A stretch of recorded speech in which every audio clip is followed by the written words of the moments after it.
하겠습니다. 제비뽑아 마띠아를 얻으니 이게 무슨 의미인지 한번 살펴보겠습니다. 사도행전 1장 15절에서 26절까지입니다. 사도행전 1장 15절에서 26절까지입니다. 다 찾았습니까? 자, 그러면 함께 봉독하도록 하겠습니다. 시작. 모인 무리의 수가 약 120명이나 되더라. 그때 베드로가 그 형제들 가운데 일어서서 이르되, 형제들아, 성령이 다윗의 입을 통하여 예수 잡는 자들의 길잡이가 된 유다를 가리켜 미리 말씀하신 성경이 응하였으니 마땅하도다. 이 사람은 본래 우리 수 가운데 참여하여 이 직무의 한 부분을 맡았던 자라. 이 사람이 불의의 사슬로 밭을 사고 우리의 몸이 곤두박질하여 배가 터져 창자가 다 흘러나온지라. 이 일이 예루살렘에 사는 모든 사람에게 알려져 그들의 말로는 그 밭을 아겔다마라 하니 이는 피밭이라는 뜻이라. 시편에 기록하였으되 그의 거처를 황폐하게 하시며 거기 거하는 자가 없게 하소서 하였고, 또 일렀으되 그의 직분을 타인이 취하게 하소서 하였도다. 이러함으로 요한의 세례로부터 우리 가운데서 올려져 가신 날까지 주 예수께서 우리 가운데 출입하실 때에 항상 우리와 함께 다니던 사람 중에 하나를 세워 우리와 더불어 예수께서 부활하심을 증언할 사람이 되게 하여야 하리라 하거늘, 그들이 두 사람을 내세우니 하나는 바사라고도 하고 별명은 유스도라고 하는 요셉이요 하나는 마띠아라. 그들이 기도하여 이르되 무슨 사람의 마음을 아시는 주여, 이 두 사람 중에 누가 주님께 택하신 바 되어 봉사와 및 사도의 직무를 대신할 자인지를 보이시옵소서. 유다는 이 직무를 버리고 제 곳으로 간다이다 하고 제비뽑아 마띠아를 얻으니 그가 11사도의 수에 들어가리라. 네, 본문 15절을 잘 보십시오. 본문 15절. 모인 무리의 수가 약 120명이나 되더라. 그때에 사람들은 수가 많으면 그 수가 힘인 줄 알고 무엇인지 할 수 있다 이렇게 생각을 합니다. 그것을 찬스로 기회로 삼는다는 겁니다. 베드로 사도조차도 하나님의 생각이 그의 마음에, 그의 생각에, 그의 삶에 능력으로 역사하기는 곤란했다라는 겁니다. 죄인으로 태어난 인간이 거룩하신 하나님의 말씀을 받아서 그것을 자신의 삶에 녹여서 산다는 것은 굉장히 어렵습니다. 여러분, 습관은 천성입니다. 천성도 악이라고 하는 그릇에 담겨져 나오기 때문에 죄라고 하는 그릇 속에서 나오는 것이기 때문에 그 천성조차도 인간은 악하게 사용하지 선하게 사용하지 않습니다.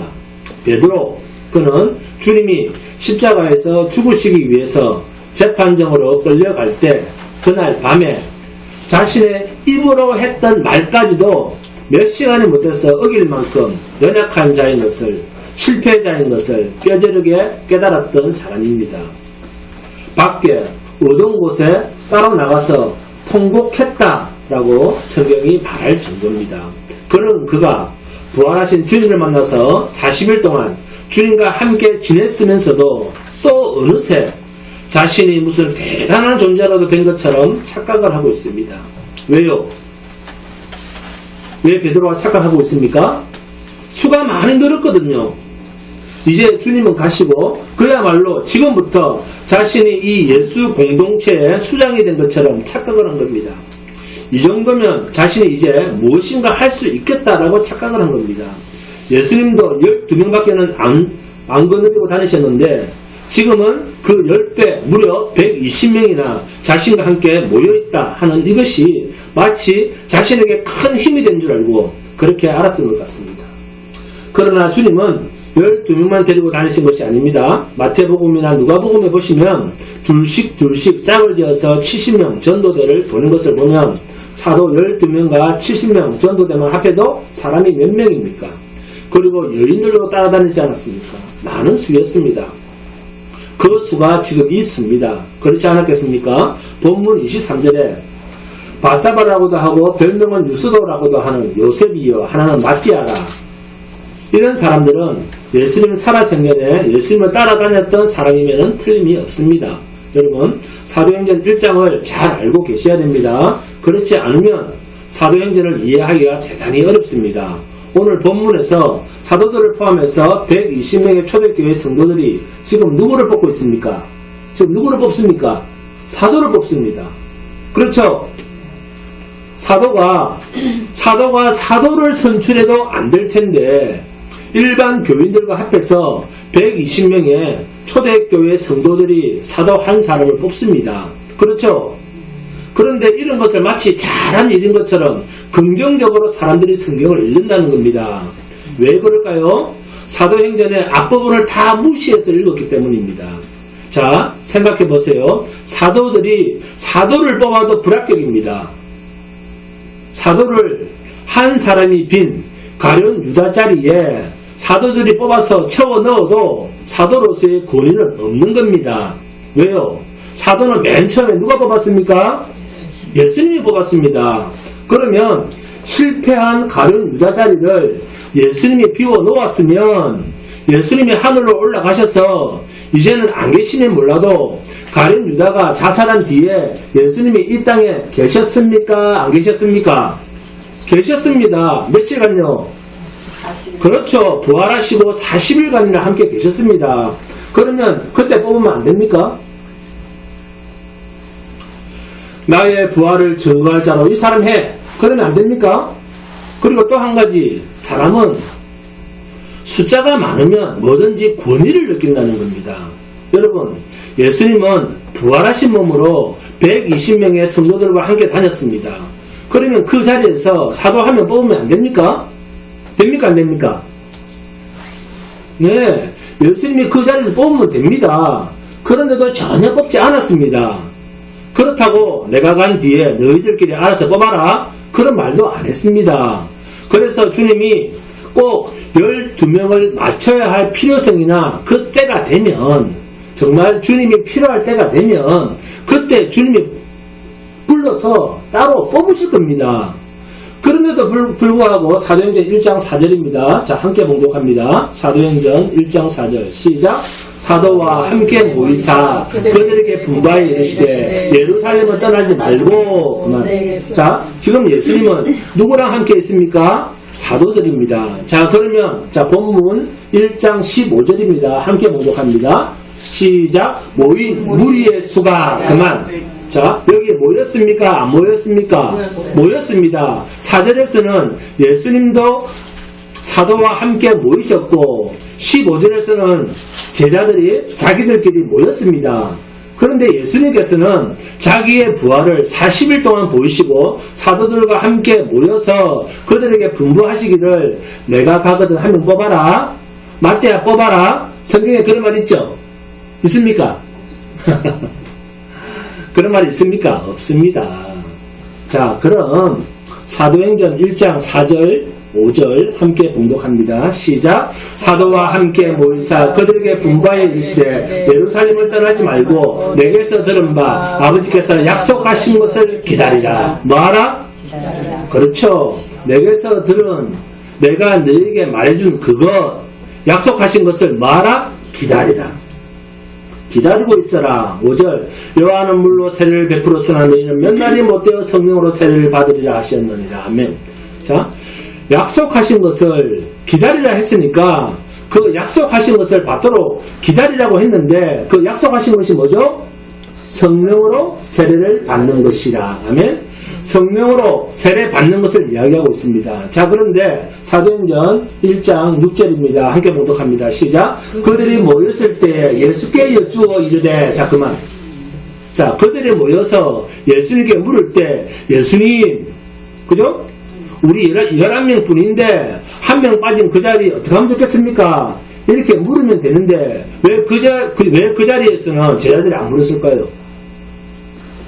한 명 뽑아서 채우시죠. 그때 물으면 됩니까? 안 됩니까? 됩니다.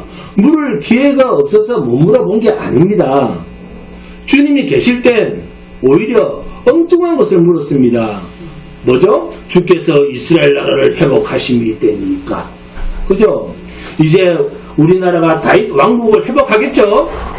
이렇게 물은 것과 본문 15절이 깊은 관련이 있습니다. 이스라엘의 회복을 묻는 것이나 모인 무리의 수가 120명이나 되니까 사도를 뽑으려고 하는 것이나 똑같은 인본주의입니다. 6절에서는 육적 이스라엘의 회복을 물었다면 15절에서는 이스라엘의 12지파가 12사도에 의해서 온전케 될 줄 알고 11명의 사도에서 자신들이 한 명을 채워서 온전케 하려고 하는 의도가 있었다는 겁니다. 이만큼 사람은 하나님 나라보다 육적 이스라엘에 관심이 더 많습니다. 여러분, 제자들이 자기들끼리 사도를 뽑지 않았었어야 됐는데 자기들끼리 서로 기도하고 뽑음으로 말미암아 심각하게 하나님 나라를 방해하는 일이 되었습니다. 이해가 되십니까? 사도행전 1장 6절은 사도들이 육적 이스라엘의 회복을 기다렸다고 하면 15절은 영토라고 하는 나라의 통치권의 회복에 관심을 둔 일이었습니다. 자, 확인합니다. 누가복음 22장을 봅니다. 누가복음 22장 24절에서 30절 함께 공독합니다. 누가복음 22장 24절에서 30절입니다. 누가복음 22장 24절에서 30절입니다. 누가복음 22장 24절에서 30절 시작. 또 그들 사이에 그중 누가 크냐는 다툼이 난지라. 예수께서 이르시되 이방인의 임금들은 그들을 주관하며 그 집권자들은 은인이라 칭함을 받으나 너희는 그렇지 않을지니 너희 중에 큰 자는 젊은 자와 같고 다스리는 자는 섬기는 자와 같을지니라. 앉아서 먹는 자가 크냐 섬기는 자가 크냐. 앉아서 먹는 자가 아니냐. 그러나 나는 섬기는 자는 너희 중에 있노라. 너희는 나의 모든 시험 중에 항상 나와 함께 한 자들인즉 내 아버지께서 나를 내게 맡기신 것 같이 나도 너희에게 맡겨 너희로 내 나라에 있어 내 상에서 먹고 마시며 또는 보좌에 앉아 이스라엘 12지파를 다스리게 하려 하노라. 아멘. 나오죠? 이스라엘 12지파를 다스리게 하려 하노라. 여기에 한 지파가 빠진 통치의 문제가 생겼다 싶으니까 그것을 채우려고 자기들이 사도를 뽑은 겁니다. 그러니까 간단하게 말하면 나라의 회복에 자기들이 통치자가 된다, 머리가 된다, 그 기대감으로 벌린 일이라는 겁니다. 120명의 사람들이 마가의 다락방에서 전심으로 기도에 힘썼습니다. 여러분, 기도가 뭡니까? 기도가 뭡니까? 자기 복입니다. 아버지의 뜻이 이루어지기를 원하나이다. 이게 기도입니다.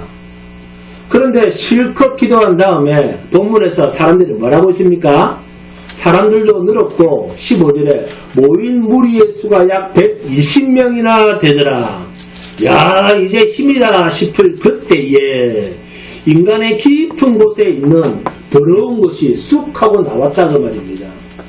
그때 베드로가 그 형제들 가운데 일어서서 이르되 형제들아, 성령이 다윗의 입을 통하여 예수 잡는 자들의 길잡이가 된 유다를 가리켜 미리 말씀하신 성령이 응하였으니 마땅하도다.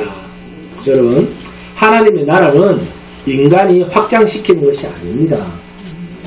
하나님의 나라는 그 백성이 만세 전부터 이미 그 수가 확정되어져 있습니다. 아멘?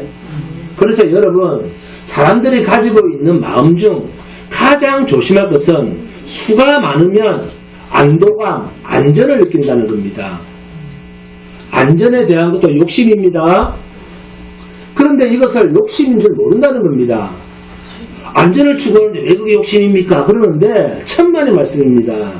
안전에 대한 생각은 욕구입니다. 심리학적으로 안전을 추구하는 것도 안전에 대한 욕구라고 분명히 말을 합니다. 왜 공부하는 줄 아십니까? 공부를 하는 이유가 모르면 문제를 해결할 수 없다는 위험 때문에 안전하기 위해서 공부를 하는 겁니다. 그래서 공부도 욕심에서 나온 일입니다. 심리학자들이 이렇게 주장하고 있습니다.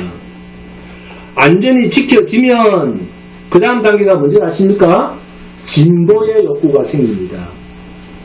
안전이 해결된 상태에서 그 위에 더 쌓자.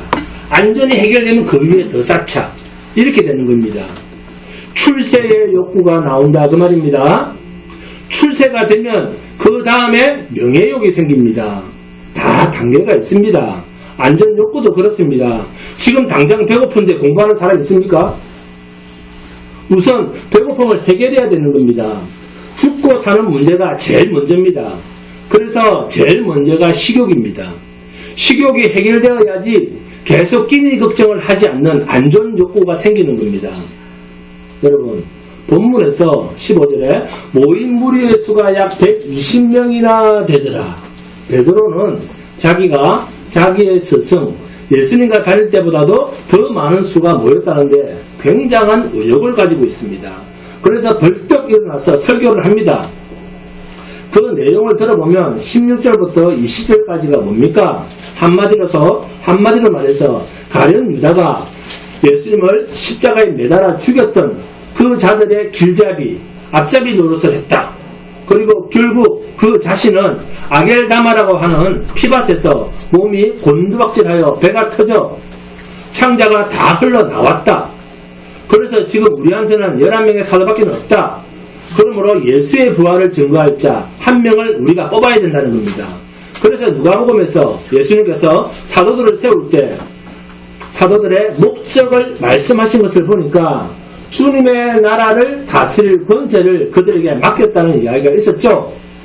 여기에 사도들의 생각이 미친 겁니다. 제대로 숫자를 채워야 된다. 여기서 우리는 두 가지 문제를 생각할 수가 있습니다. 첫째, 사도들이 뽑은 것도 아니고 사도를 사도들이 뽑아도 권위에 문제가 있습니다. 그렇죠? 그런데 120명의 교인들이 뽑았습니다. 소위 성도들이 뽑았습니다. 여러분, 사도는 그 어떤 경우에서도 사도나 성도가 뽑아서 세울 직분이 아닙니다. 사도는 처음부터 누가 뽑았습니까? 주님이 뽑았습니다. 그러면 끝까지 사도는 누가 뽑겠습니까? 주님입니다. 왜요? 왜? 사도들에게 위임한 적이 없습니다. 그죠? 사도들에게 위임한 적이 없으니까 사도들에게 위임한 일이 있다면 단 두 가지입니다. 사도들에게 위임한 게 뭡니까? 예루살렘과 온 유대와 사마리아 땅 끝까지 이르러 뭐죠? 내 증인이 되리라. 그리고 내가 너에게 가르쳤던 모든 것을 온 천하에 다니며 제자를 삼고 가르쳐 지키게 하라. 제자도입니다. 이것만 위임했습니다. 주님이 사도들에게 위임한 사항은 이렇게 두 가지인데 증인의 삶을 살고 제자 삼아 가르쳐서 지키게 하라. 이 두 가지입니다. 그렇죠? 그래서 사도는 사도들이 세워도 그 권위를 인정받을 수가 없습니다. 왜요? 처음 세울 때 세운 자가 그 나라의 왕이신 그리스도이시기 때문에. 아멘? 사도의 직분이 주님의 나라의 지파들을 다스릴 직분이기 때문에 왕권을 가진 자, 주님이 세우시지 않으면 사도로서의 권위가 없는 겁니다. 사도는 단지 부활을 증거할 자가 아닙니다. 증인의 삶은 그렇게 하면 됩니다. 그죠? 사도라고 하는 직분은 12지파를 다스릴 통치자이기 때문에 인간이 뽑으면 통치권에 문제가 생깁니다. 그래서 주님 외에 절대로 다른 자가 세우면 안 됩니다. 나라의 왕이 세워야 됩니다. 여러분, 부활을 증거할 자라고 하는 것은 베드로 자기 말이고 그것은 주님이 모든 사도들에게 위임하고 명령하신 일이고 12사도 직분은 하나님의 나라를 다스릴 작은 왕으로 임무를 부여받은 자리입니다. 뿐만 아니라 사도들과 함께 있었을 때 예수님께서 친히 사도를 지명하여 뽑을 시간이 충분히 있었습니다. 부활하신 후에도 40일 동안 제자들과 함께 있었을 때도 시간이 많았고 하나님의 일을 말씀하실 시간도 있었고 심지어는 모였을 때 이런 일을 해라 저런 일을 해라 다 말씀해 주셨습니다. 그럴 때 마태를 어떻게 해라? 사도들을 너희가 한 사람 보충해라. 출발을 잘해야 된다. 그런 말은 전혀 언급하시지 않았습니다. 그런데도 이들은 11명을 12명으로 숫자 맞추기 위해서 마태아를 사도로 세웁니다. 그것도 제비를 뽑았어. 그래서 이 일은 사도를 세우는 일에 권위 문제에 일단 틀렸습니다. 나라의 통치자가 그 나라의 왕이 작은 분동왕을 세워야 되지 않겠습니까? 이런 의미에서 틀렸고 두 번째는 주님이 말씀하실 때 내게서 들은 바 아버지께서 약속하신 것을 말아 기다리라. 이것이 바로 권능의 문제입니다. 8절에 보시면 오직 성령이 너희에게 임하시면 너희가 권능을 받고 증인의 삶을 사는데도 뭐가 필요합니까? 권능이 필요하다는 겁니다. 증인, 예수 증인의 삶을 사는데도 성령으로 말미암는 권능이 먼저 임해야 됩니다. 그렇죠? 그러면 사도들과 성도들을 뽑아서 세우는 이 일이 과연 정당하겠습니까? 사도행전 2장을 보겠습니다. 사도행전 2장 1절에서 3절을 함께 공독합니다. 사도행전 2장 1절에서 3절입니다. 시작. 오순절 날이 이미 이르매 그들이 다같이 한 곳에 모였더니 호련히 하늘로부터 급하고 강한 바람 같은 소리가 있어 그들이 앉은 온 집에 가득하며 마치 불에 혀처럼 갈라지는 것들이 그들에게 보여 각 사람 위에 하나씩 임하여 있더니 그들이 다 성령의 충만을 받고 성령이 말하게 하심을 따라 다른 언어들로 말하기를 시작하니라. 아멘. 그것도 뭡니까? 지금 사도 마띠아를 지금 뽑은 게 성령이 임하시기도 전입니다. 그렇죠? 네? 성령이 임하시기도 전에 먼저 뽑은 겁니다. 성령이 임하시기도 전에 지금 자기들끼리 사도를 뽑고 있다 그 말입니다. 권능의 가장 구체적인 흔적인 성령이 임하시기도 전에 성령이 강림하시기도 전에 야 사람들 많이 모였지 이제 됐다 우리가 한 사람 더 채우자 자기들끼리도 하고 자기들끼리 사도를 뽑았다는 겁니다. 네? 마음을 같이하여 오로지 기도에 힘쓰더라. 여러분 기도란 뭐라고요? 자기 포기입니다. 자기 생각 포기, 자기 의욕 포기, 하나님의 말씀이 내 인생을 주장하도록 하시기 위한 것이 기도입니다. 그런데 이들은 기도했다는 것이 마치 자신들의 힘인 것처럼 하지 말아야 할 일을 해버렸습니다. 지금은 성령이 아직 그들에게 임하시기 전입니다. 마띠아를 사도로 삼는 일을 감히 성령 없이 자신들의 인간적인 명분만으로 선출을 합니다. 이렇게 뽑힌 마띠아는 이 이후로 지도자로서 사도처럼 아마 많은 일을 했는지는 모릅니다. 그러나 성경은 그가 사도로서 어떤 일을 했다라는 그런 기록은 전혀 없습니다. 사도들과 120명의 교인들이 그렇게 간절히 기도가 뽑았지만 성경은 마띠아라는 사람을 사도로 인정하고 그의 행적을 기록한 것은 단 한 군데도 없습니다. 그러므로 마띠아는 주님께서 친히 세우시는 사도성의 결격 사유가 있고 하나님의 나라의 12지파를 다스릴 자로 주님께서 마띠아를 사도로 인정했다고 볼 수가 없습니다. 자, 그렇다면 11사도 말고 12지파에서 빠진 한 사람을 주님께서 뽑으셔야 되겠죠. 하나님이 뽑으셔야 되겠죠. 예수님이 뽑으셔야 되는데 뽑았는가 하는 겁니다. 그리고 뽑았다면 주님은 누구를 사도로 뽑았는가 하는 겁니다. 사도행전 9장 10절에서 16절입니다. 함께 공독합니다. 사도행전 9장 10절에서 16절입니다.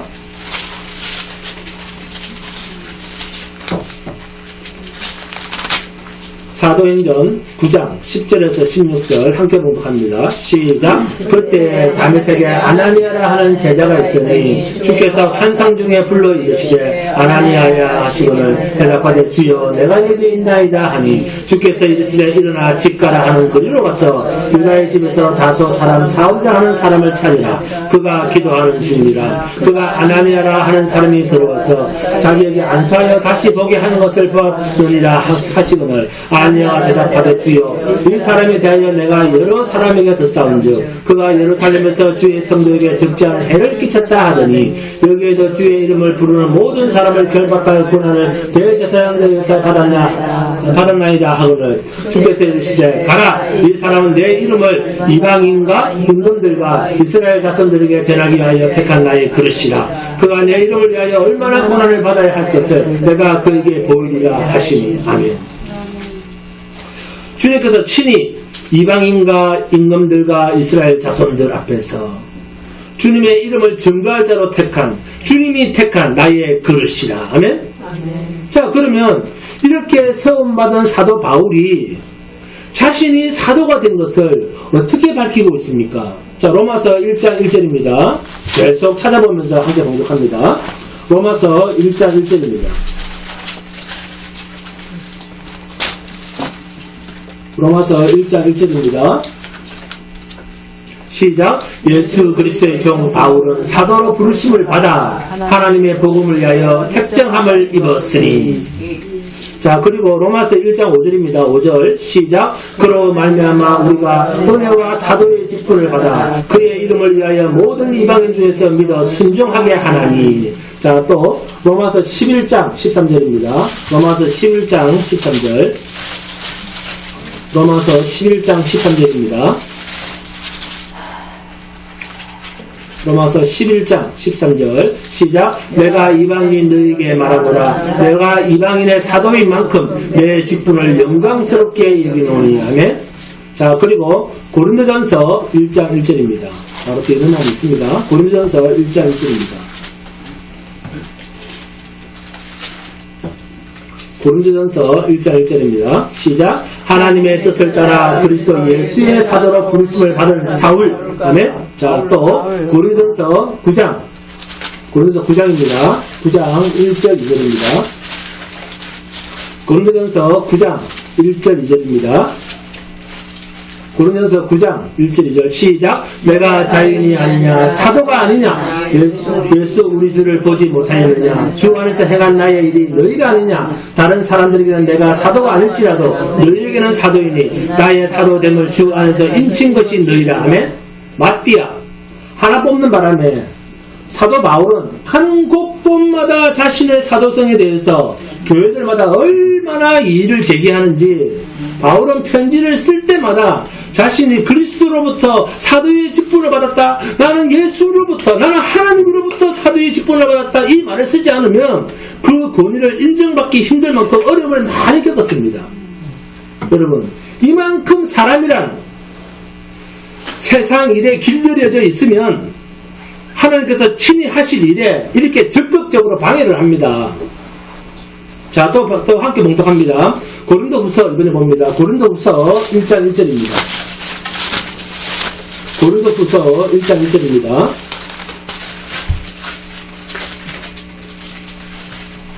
고린도후서 1장 1절. 김민식 때 다시 하셨습니까? 네. 시작. 하나님의 뜻으로 말미암아 그리스도 예수의 사도된 바울. 그만. 자, 고린도후서 11장 5절 봅니다. 고린도후서 11장 5절입니다. 고린도후서 11장 5절. 고린도후서 11장 5절입니다. 시작. 나는 지극히 크다는 사도들보다 부족한 것이 조금 더 없는 줄로 생각하노라. 아멘. 사람들이 자꾸 사도성에 대해서 이의를 제기하니까 지극히 크다는 사도 누굽니까? 주님과 함께 다니고 주님이 뽑아 세웠다는 그 사도들, 크다는 그 사도들보다 부족한 것이 내가 하나도 없다. 자, 확인하셨죠? 자, 그럼 다음 고린도후서 12장 12절입니다. 고린도후서 12장 12절입니다. 고린도후서 12장 12절. 고린도후서 12장 12절 시작. 사도의 표가 된 것은 내가 너희 가운데서 모든 참음과 표적과 기사와 능력을 행한 것이라. 아멘. 이 바울의 사도성에 대해서 교인들이 얼마나 괴롭혔으면 바울이 편지를 쓸 때마다 바울이 자신의 사도성을 이렇게나 밝힙니다. 이게 다 누구 때문입니까? 베드로를 위시한 초대교회 120명의 성도가 행한 인간적인 행위 때문에 바울의 사역이 이렇게나 방해를 받고 있습니다. 주님이 뽑아서 세운 사도성에도 이렇게 이의를 제기당하고 있습니다. 여러분, 하나님께서 친히 당신님의 몸된 교회를 세우시지 아니하였더라면 이 땅의 모든 교회는 이렇게 2000년까지 유지되지 않고 아마 다 사라졌을 것입니다. 이것을 우리는 사도행전 시작을 보면서 인정하는 것입니다. 중앙교회도 주님이 세우신 교회입니다. 아멘. 그래서 우리가 진리 가운데 있는 겁니다. 아멘. 자, 갈라디아서 1장 1절입니다. 함께 공독합니다. 갈라디아서 1장 1절입니다. 갈라디아서 1장 1절 함께 공독합니다. 갈라디아서 1장 1절. 안지사님 다 찾으셨습니까? 자, 그럼 함께 공독합니다. 시작. 사람들에게서 난 것도 아니요 사람으로 말미암은 것도 아니요. 이게 누굽니까?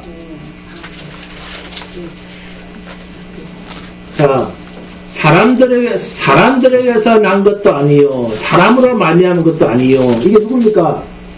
마띠아입니다.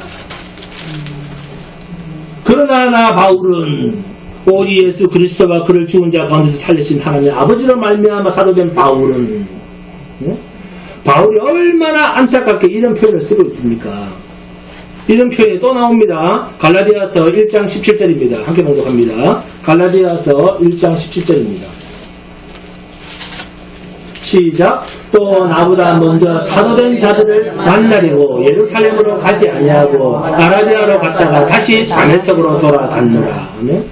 바울이 자신이 사도된 것을 증거하고 있습니다. 참 안타깝습니다. 그렇죠? 자, 에베소서 1장 1절을 보겠습니다. 에베소서 1장 1절입니다. 함께 봉독합니다. 에베소서 1장 1절입니다. 에베소서 1장 1절. 시작. 하나님의 뜻으로 말미암아 그리스도 예수의 사도된 바울은 에베소에 있는 성도들과 그리스도 예수 안에 있는 신실한 자들에게 편지하노니. 아멘. 자, 그 다음 골로새서 1장 1절입니다. 골로새서 1장 1절. 골로새서 1장 1절입니다. 찾았습니까? 주양기야, 다 찾았습니까? 네, 시작. 하나님의 뜻으로 말미암아 그리스도 예수의 사도된 바울. 자, 또 데살로니가전서, 디모데전서, 디모데후서, 디도서에도 나옵니다. 자, 디모데전서 2장 7절에서는 이런 말도 하고 있습니다. 함께 봉독합니다. 디모데전서 2장 7절입니다.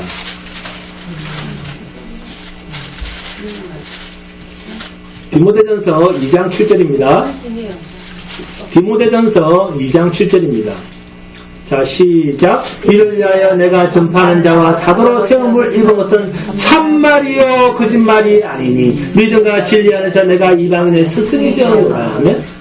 디모데조차도 자신의 후계자조차도 자신의 선생의 사도성에 대해서 의심할 수밖에 없을 정도로 온 세상이 바울의 사도성의 문제를 삼으니까 자기의 제자 디모데에게 편지하면서 디모데야, 내가 전파하는 자와 사도로 세움을 입은 것은 참말이야, 거짓말이 아니야. 믿음과 진리 안에서 내가 이방인의 스승이 된 거야. 얼마나 안타깝습니까? 바울이 누구 때문에 이런 엉뚱한 곳에 에너지를 쏟아야 됩니까? 사도 베드로를 유치한 초대교회 교인 120명의 한 짓입니다. 이래도 인간에 대해서 여러분이 인간에 대한 가능성을 느끼거나 인간에 대한 기대감을 가집니까? 인간에 대해서는 여러분 아무런 기대도 하지 마십시오. 아멘. 인간이 하면 그 결과는 항상 하나님과 반대입니다. 하나님을 대적하는 자가 인간입니다. 성경은 왜 이런 기록을 사도행전 그것도 맨 앞에 서두에 담았을까요? 주님이 피로 사신 교회는 성령이 세워가시지 않으시면 그 교회는 인간 공동체, 사람들 저희들끼리 모여있는 집단, 인간 공동체 그 이상 그 이하도 아니라는 겁니다. 성령이 하시지 않고 인간이 일하면 결과가 항상 이렇다는 겁니다. 그가 사도일지라도 간절히 기도했다 할지라도 이렇다. 성경은 이것을 말하고 싶다는 겁니다. 이렇게 해서 사도행전 2장으로 넘어가면 성령이 오셔서 세워지는 교회, 바로 주님 자신이 세워가시는 교회가 등장하기 시작합니다. 할렐루야. 여러분, 사도행전은 성령에 대한 이야기로 시작을 합니다. 오순절 성령이 오신 이야기도 사도행전에서 하고 있습니다. 그런데 이 성령에 대해서 너무나 많은 교회들이 오해를 하고 있습니다. 신자, 예수를 믿는 사람들로 하여금 주님의 일, 하나님의 일을 잘 할 수 있도록 힘을 주고 도와주기 위해서 성령이 오셨다, 이렇게 알고 있다는 겁니다. 그래서 성령 받으면 내가 큰 일을 할 수 있다, 거의 이런 식입니다. 그러나 성령이 오시면 나는 죽고 나를 아무것도 할 수 없는 자로 만드시고 주님만 일하신다, 주님이 전적으로 일하신다, 이런 생각은 하지 않고 성령이 오시면 그 힘을 받아서 내가 다 할 수 있다, 나를 통해서 영광 받으십시오. 그러니까 자기가 잘 돼야 된다는 겁니다. 그래서 많은 사람들이 성령 이야기만 하면 힘을 받고 능력 받는 것으로 이해를 합니다. 자기가 죽는다는 생각은 아예 하지를 않습니다. 그러니까 미혹의 영에 마귀에 바로 잡혀버리는 겁니다.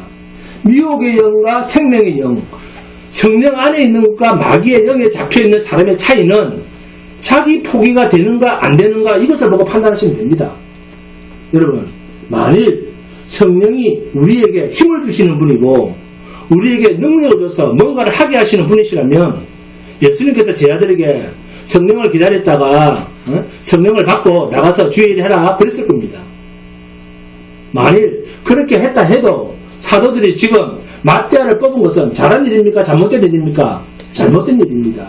왜요? 성령을 받기도 전에, 권능을 받기도 전에 한 일이기 때문입니다. 이런 일을 왜 이들이 합니까? 마떼아가 없으면 일 못합니까? 단지 12 자리 채우려고 한 일입니다. 마떼아를 뽑아서 12 이 자리만 채우면 자기들이 주의를 할 수 있다 이렇게 생각을 한 것입니다. 그러나 성령이 오신 것과 정반대의 일을 한 것입니다. 성령이 오시면 인간은 할 수 없고 하나님이 하신다. 아멘? 이것이 성령이 오시는 이유입니다. 그런데 성령이 오시기도 전에 이들이 한 일이 무엇입니까? 우리가 하자 이것 아닙니까? 창세기 11장의 바벨탑 사건과 마찬가지입니다. 똑같습니다. 여러분, 가룟 유다의 실패는 11사도 전체의 실패라는 것을 이들이 생각했어야 했는데 가룟 유다만 실패했고 자기들은 실패자가 아니라고 생각을 한 것입니다. 네? 그래서 보충하려고 시도를 한 것입니다. 자기들도 예수를 부인하고 다 도망한 경험이 있지 않습니까? 그런데도 지금 이들이 무엇으로 예수 증인의 삶을 살도록 부름을 받았습니까? 너희보다 먼저 내가 갈릴리로 가서 내가 너희를 찾으리라. 이 주님의 열심 때문에 실패자였지만 그들이 지금도 예수 증인의 자리에 있는 것 아닙니까? 인간 혼자서는 안 된다는 겁니다. 그래서 성령을 약속하시는 겁니다. 성령이 오셔야만 된다. 너희는, 인간은. 그래서 성령이 오시는 것은 믿음이 부족한 사람의 믿음을 보충해 주려고 오신 게 아닙니다. 그럼 뭡니까? 임무교대입니다. 할렐루야. 주님이 하셨던 일을 이제는 성령님이 대신 하신다는 겁니다. 여기에 인간은 아무것도 아닙니다. 단지 초대받은 손님일 뿐입니다. 이 세상에 남겨진 그 어떤 인간이라도 주님의 증인으로 살아갈 수 없음을 의미하는 것이 성령이 임하시거든 너희가 권능을 받고 라는 말씀 속에 그 의미가 다 담겨져 있습니다. 그 어떤 인간이라도 성령이 오셔야만 증인의 삶을 살 수 있다. 왜? 성령이 내 대신 일한다. 그분이 나를 증거한다. 남아있는 사도들끼리는 안 된다. 이것이 성령이 오신다는 약속의 의미입니다. 그런데도 왜 베드로와 120명의 초대교회 성도들은 자기들 마음대로 마떼아를 뽑았을까요? 자, 본문 21절 22절입니다. 함께 봉독합니다. 본문 21절 22절입니다. 시작. 이러함으로 요한의 세례로부터 우리 가운데서 올려져 가신 날까지 주 예수께서 우리 가운데 출입하실 때 항상 우리와 함께 다니는 사람 중에 하나를 세워 우리와 더불어 예수께서 부활하심을 증언할 사람이 되게 하여야 하리라 하늘. 예수의 부활을 증거할 사람으로 세우겠다는 겁니다. 예수의 부활을 증거할 자로 세우겠다는 겁니다. 결국 실패한 가룟 유다의 자리에 대신 들어간 마떼아는 그가 할 일은 뭡니까? 예수 부활의 증거와 증인입니다. 그런데 여러분, 이게 사도 일입니까? 이게 사도가 할 일입니까? 마태복음 28장 16절에서 20절입니다. 함께 봉독합니다. 마태복음 28장 16절에서 20절입니다.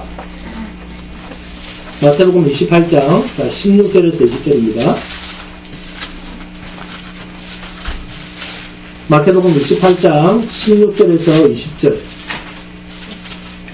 시작. 11 제자가 갈릴리에 가서 예수께서 지시하신 산에 이르러 예수를 배웠고 경배하나 아직도 의심하는 사람들이 있더라. 예수께서 나와 말씀하여 이르시되 하늘과 땅의 모든 권세를 내게 주셨으니 그러므로 너희는 가서 모든 민족을 제자로 삼아 아버지와 아들과 성령의 이름으로 세례를 베풀고 내가 너희의 분부한 모든 것을 가르쳐 지키게 하라. 어쩌다 내가 세상 끝날까지 너희와 항상 함께 있으리라 하시니라. 아멘. 자, 사도는 무슨 일을 해야 됩니까? 내가 너희에게 분부한 모든 것을 가르쳐 지키게 하라. 이것이 주님이 사도들에게 부여한 사도의 직무입니다. 예수의 부활을 증거할 자라고 하는 말은 베드로 자기가 한 말입니다. 사도행전 1장에서도 성령이 너희에게 임하시면 너희가 권능을 받고 난 뒤에 예루살렘과 유대와 사마리아 땅 끝까지로 내 증인이 되리라. 여기서 내 증인이 뭐냐? 그 앞에 사도행전 1장 3절을 보시면 하나님의 일을 40일 동안 주님이 말씀을 하셨습니다. 그래서 성천하실 때 뭐라고 하셨습니까? 내게서 들은 바 아버지께서 약속하신 것을 기다리라. 그 들은 것 중에 아버지의 하나님 나라의 일 중에 성령이 임하시는 것은 하나님 일의 한 부분입니다. 그리고 내 증인은 나중에 안디옥 교회를 보니까 비로소 그리스도인이라 칭하였더라. 내 증인이란 그리스도처럼 사는 삶, 이게 증인입니다. 그렇다면 여러분, 마태아를 뽑아서 맡길 일이란 뭐겠습니까? 베드로는 부활하신 주님을 증거하라고 그랬습니다. 그런데 이 증인의 사명을 누구에게 주십니까? 주님이 사도들에게 주신 것입니다. 그리고 주님은 사도를 보충해라 이렇게 분부하신 적이 없습니다. 여러분, 오늘 본문을 보시면 어떤 생각이 드십니까? 이런 일을 이렇게 성경에 기록한 목적이 뭐라고 생각하십니까? 인간은 주님의 교회를 인간 스스로는 하나님 나라의 일을 그 어떠한 위대한 직분을 가졌다 해도 감당할 수 없다 그 말입니다. 이것이 성령이 오시기 직전에 임무교대가 되기 직전에 그렇게도 위대한 초대교회의 사도, 인간 사도는 하나님 나라의 일을 하나도 할 수 없고 오히려 방해만 된다는 것을 성경이 선언하는 것입니다. 그러므로 성령이 오셔서 우리가 새롭게 되고 성령으로 말미암아 그리스도의 삶을 사는, 성령으로 말미암아 그리스도의 교회가 되는 이 일이야말로 인간 노력의 산물이 아니라는 것입니다. 비록 주한교회가 작은 공동체라 할지라도 이렇게 우리가 진리의 공동체로 모이는 것은 하나님의 성령의 사역으로 나타난 열매라는 것입니다. 우리가 노력해서 우리가 키워서 하나님께 영광을 돌리는 것이 아니라 하나님께서 우리에게 소명을 주셔서 작은 공동체로, 생명의 공동체로 되게 하신 이것이 하나님께 영광이 된다는 사실을 먼저 인정하셔야 됩니다. 하나님께서는 단지 우리를 이 세상이 아닌 영원한 나라의 백성으로 구원시키기 위해서 우리를 뽑으신 것이 아닙니다. 구원이 하나님 일하심의 전부라고 하면 예수님을 구주로 믿은 그것으로 구원은 다 이루어진 겁니다. 그러면 우리가 세상에 남아있어야 할 필요가 있겠습니까? 뭐가 있겠습니까? 하나님께서 저와 여러분을 구원하신 것은 이 하나님 나라의 일의 시작에 불과합니다. 여러분, 이 하나님 나라의 일에 나 한 사람이라도 구원에 대한 개념이 새롭게 인식되면 그 순간부터 하나님 나라의 일에 출발이 됩니다. 그러면 지금부터 우리를 뽑아서 성령이 나와 함께 하시면 나타내실 일, 그것은 바로 그리스도의 삶을 사는 것입니다. 이것이 어떻게 인간의 힘으로 가능하겠습니까? 인간의 힘으로 여러분이 예수처럼 살 수 있겠습니까? 육을 따라서 난 자가 어떻게 성령으로 난 자의 삶을 나타내 보이겠습니까? 그래서 이것은 성령 안에 있는 자에게만 나타나는 일입니다. 이것이 신비입니다. 이것은 가진 자만이 나옵니다. 그리스도는 하나님의 말씀 앞에서 자신의 영광을 구하지 않았습니다. 하늘에 밀이 떨어져 죽지 아니하면 하늘 그대로 있고 죽으면 많은 열매를 맺느니라. 이것이 생명의 주께서 이 땅에 오셔서 사람들 앞에서 보여주고 가신 유일한 삶이었습니다. 자신을 위해서 살지 않고 죽기를 작정하고 아버지의 뜻을 따라 살았던 삶, 이 주님의 삶이 저와 여러분에게 남겨있는 마지막 남은 삶입니다. 여러분, 자기를 죽일 때만이 하나님의 뜻이 이루어집니다. 이 하나님의 뜻이 여러분의 남은 인생 가운데 하나님의 영광으로 충만히 나타나기를 주님의 이름으로 축원드립니다. 찬송하시겠습니다.